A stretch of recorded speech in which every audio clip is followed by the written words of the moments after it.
Welcome, everyone, to Click Moments and Passionate Pursuits the Unfolding, where intuitively guided conversations are followed with feral faith, enthusiasm, and joy, bringing new inspiration and perspectives along the way. And we're your hosts, Beth Orr and Bridget Phrase. And today we're going to be talking about how our thoughts create our reality. And before you turn it off and you're like, yeah, I know about that. What I would challenge you is, are there ever times in your life where you know what you're thinking is not what you need to be thinking, but you still continue to think that way? So we can have knowledge about what something is and we can know what we need to do, but do we actually do it, right? Do we actually understand how to pivot beyond with our understanding? How do we pivot and move forward in our lives? So that's what we're going to be talking about. It's just an intro today. We're going to do a small discussion about this because this is going to be a multi-part series. This is something that we've been talking about a lot and completely, like, when you really dive into this, changes our reality. Do you want to say something about this? Yeah, this just popped in. You know, when you go for a medical treatment, or actually it's clinical trials, when they offer like the actual active medicine they're testing, and then what's the one that's not active? Placebo, a placebo. Yeah. In clinical trials, Oh gosh, it has been shown that people who believe they're receiving the medication for whatever the condition is can actually get better. It's been shown under like strict scientific research. So that begs the question, what is causing people to get better?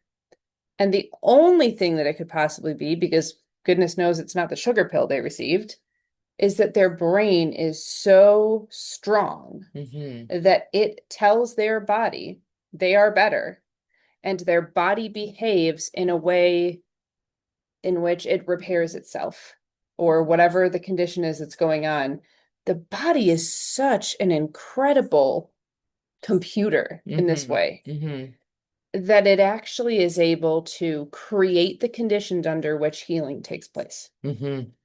So that's the first thing that came to my mind was, oh gosh, we've got records of how this works under strict guidelines. Yeah, absolutely. And I love that because it's like, when we're thinking about this, oftentimes we don't think of our thoughts as being medicine. Yeah. Oh. Right? But our thoughts are medicine because whatever we're putting in here and we're thinking, we're believing, and whatever we're believing, we're feeling. Because when you believe something, there's a feeling that's generated. And so that actually changes our neurobiology and it gives cellular communication that says, hey, this is our truth. And then we start excreting either stress hormones that's not medicine and it's actually participating with disease, or we're secreting positive chemicals in our body that's actually, how do you say this word? Salve? Salve. Salve. Salve. A balm. A balm of sorts that actually helps your body feel like things are okay. And that's kind of like, that's a little bit of what the belief is behind it. But we don't think of our thoughts as medicine. Yeah. We forget that the number one thing we can do is pay attention to, wait, what do I believe right now? Because that belief is going to tell me or give me a clue what I'm secreting. Am I secreting stress hormones, or am I secreting these positive chemicals that are actually aiding me and medicine for my body? Which one's happening? Yeah, that's great. Yeah, because what we do hear frequently is that a negative thought, we hear it on the negative. Yeah. A lot of the focus is on the negative side of these things. So a negative thought or negative words are dangerous. Well, how is that? And why are we focusing on that when we have all of this open to us, which is, what could our bodies do if we were thinking and speaking positively?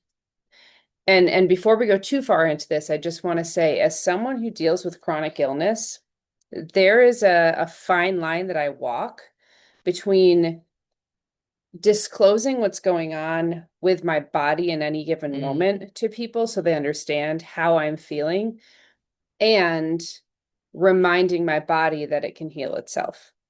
Because I don't ever want anyone to feel, medically gaslit or anything like that by saying, "Oh, just be positive and think positive and absolutely. everything's great."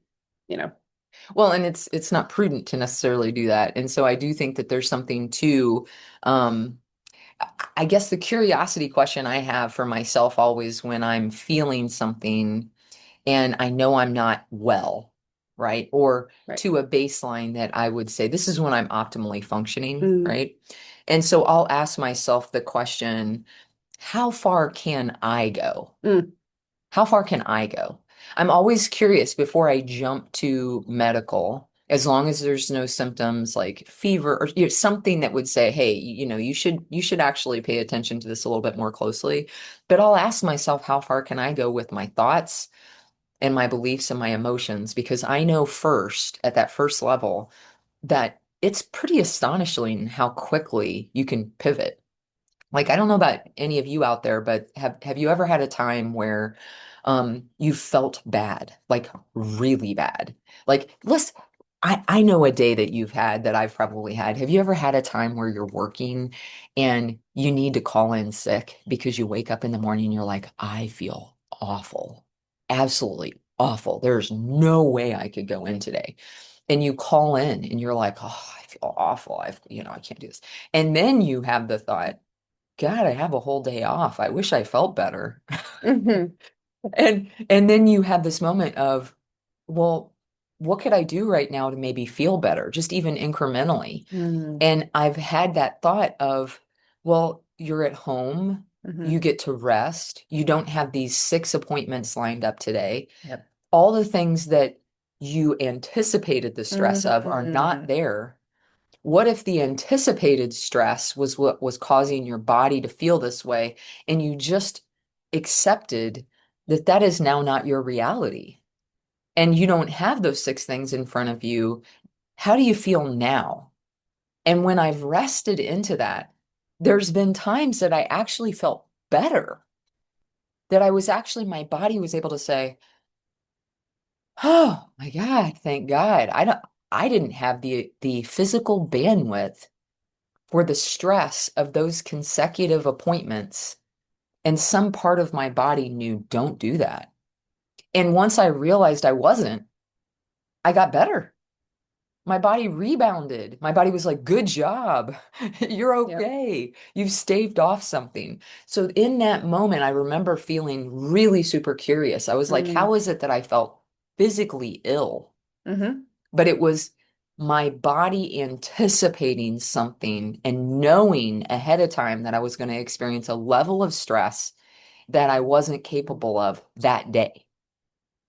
Maybe a different day I could have done it. In fact, most days I did, Yep. but that day I could not do that. Mm, yeah.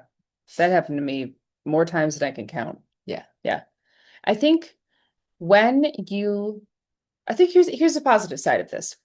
I believe when we have a body that is so responsive to stress that it can cause us to feel physically ill in response to that as a protective mechanism, that also means our body is super responsive to the positive thoughts that we put Yeah. in.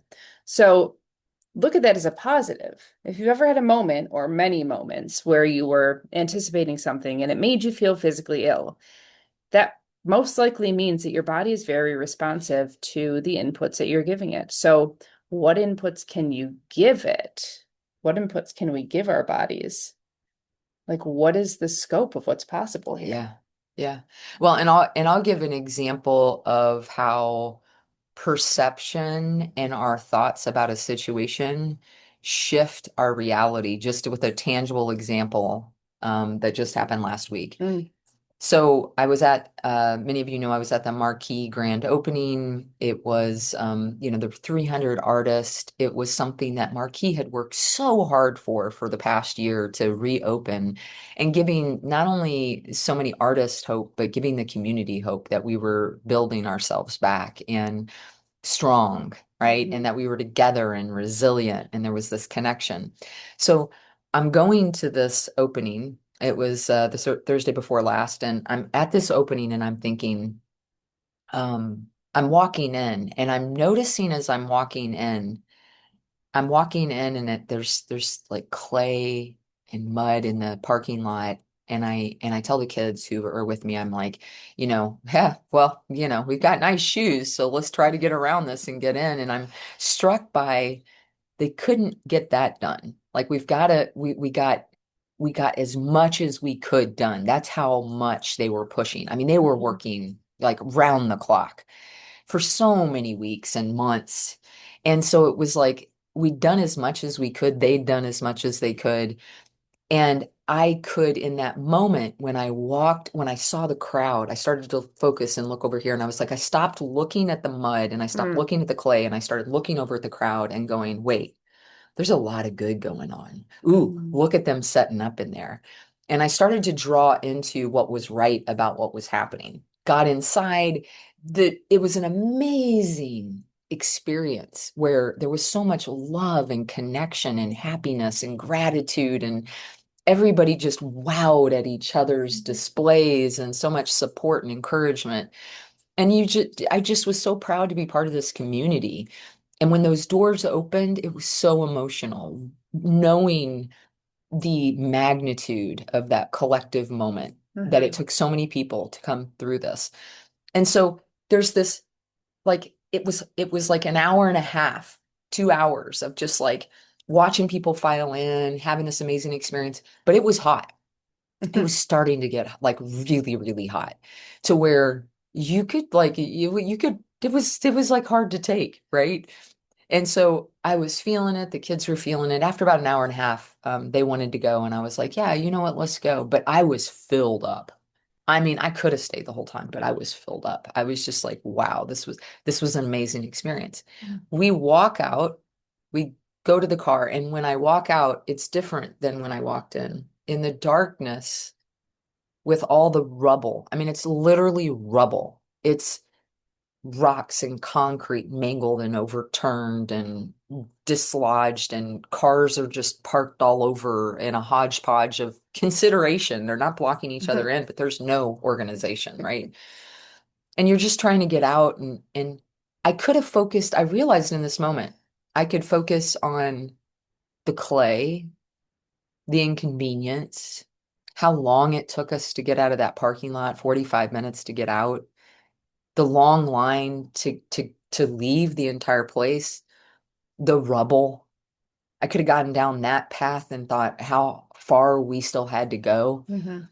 But instead, in that moment, I was really focused on the amazing, beautiful gift of that entire experience. Yeah. That night is seared into my mind as just one of the most proud nights I have of being here in Asheville because of what I witnessed and was a part of.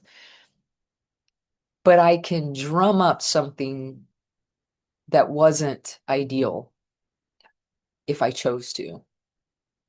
And I could have gotten really stuck in that and made it, they didn't do enough, or Mm. all that has happened to us. And it's not that it's not that there aren't things that are there that could have been different, but it's nothing that I would hope, like, I don't want to taint that experience or have it be any less, because it's not. Mm. Those things don't really matter. Like when you get down to it, they focused on the right things. Mhm. And we have that opportunity to focus on that too. Yeah. Like they trusted us to walk in and see what was right and what had been done and gifted to them over what wasn't quite there yet. Mm. And I got really tender even about that vulnerability of just showing up as best we could in that moment and that was enough. Like Mhm. that was like a radical act of self-love is to receive what we were gifted, Mm. right? And that's all based upon our thoughts. And that's based upon like that whole reality. Whatever somebody could tell you about that event tells you who that person is and Mhm. how they think, Mhm. how they see the world. Yeah. Oh my gosh.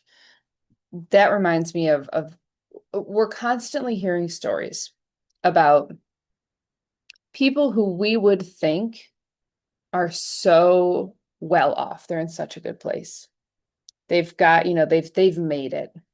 They've made it. They've got the car, they've got the job, they've got the family, they've got the house. They've got everything that anybody would say, "Oh, when I have those things, then I'll be happy." And yet depression is rampant Mm, among those people. mm, And you said you had a conversation the other day with one of the kids about how having experiences that fill us up and build us up creates far more joy than receiving something, than having a mm. physical thing. Yeah. Like if we choose to spend our time and our money on experiences and gathering those versus physical things, it creates so much more happiness. And I think that also speaks to how our thoughts create our reality. We are vibratory beings, Yes. we're energetic beings, and a thing does not carry the resonance of a joy-filled, love-filled experience. It Yeah. just doesn't. Right. The memory of that experience can carry someone for a lifetime if it was a life-changing experience.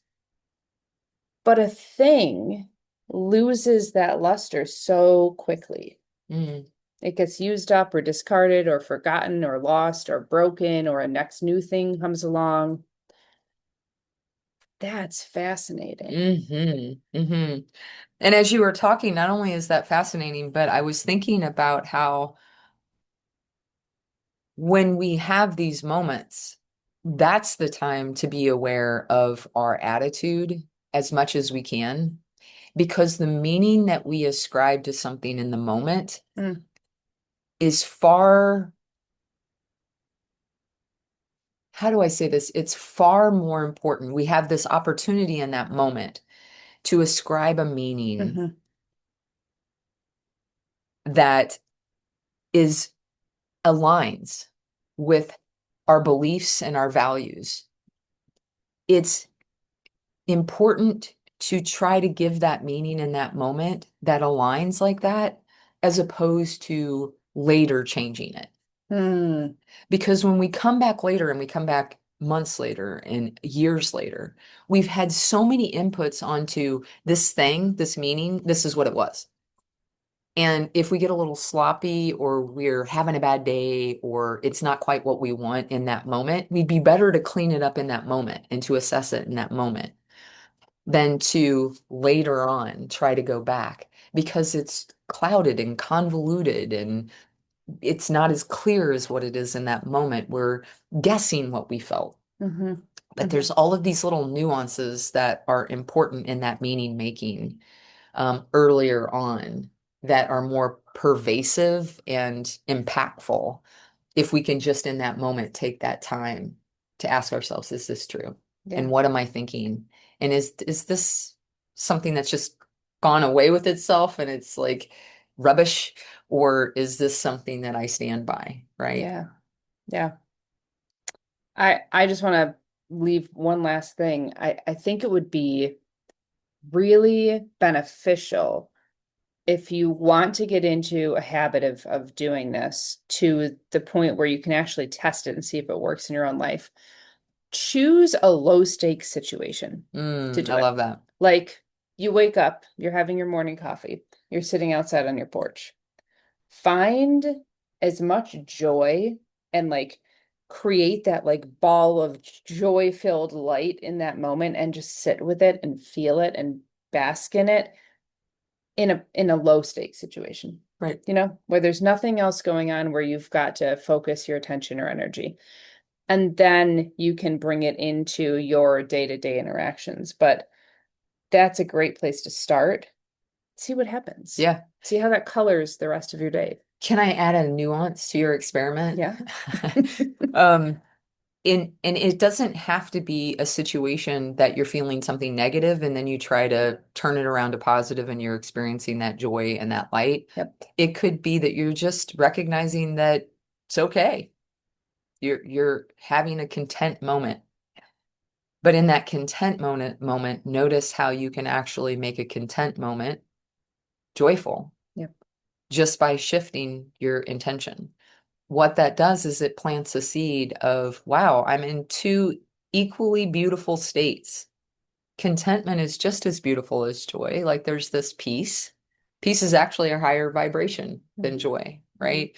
And so you're not trying to do one over the other, but what you are noticing is that you were able to shift it and you were able to have a different experience that plants a seed when you're not at that state, when you are having a hard time to be able to shift that also. And I also just want to add, because you mentioned depression, depression is a real clinical medical condition. So when we're having a tough day, when we're saying, I just want to stay in bed today, um, that may be okay because we just need to let our bodies rest and stay in Mhm. bed. But when we have the intention to do something different over and over, day after day, and we can't quite seem to reach for the highest thought or a thought that meets and aligns with what we would want, then it is really important to seek help, to seek a trusted professional that can help you, whether that's with medications or with therapy or different types of therapeutic interventions. So just remember that if it's several days in a row and you notice that you're feeling that way, do consider getting help. That this is when our body is in a place where we can pivot and that we're Mhm. not being inundated with trauma or stressful situations to where we have the capacity, right? Yep. So just want to acknowledge that. Yeah. Thank you. Yeah. All right, so we're going to talk about this more. This is just like an intro to this topic, but we would love to hear what this has brought up for you, maybe different scenarios or times that you've noticed yourself that you have been able to shift it, that you'd like to share with other people. Because one of the things that we're recognizing is the more that we share in community, the more that it helps other people. And your specific examples that you give, Mhm. especially if you're nudged to share it, there's somebody else out there that needs to hear what you know. So please share in the comments. And next time we'll go a little deeper on this topic. Mhm.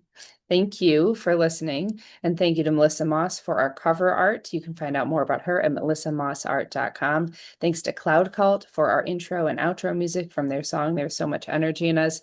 Learn more about them at cloudcult.com. And until next time, friends, peace, love, and light.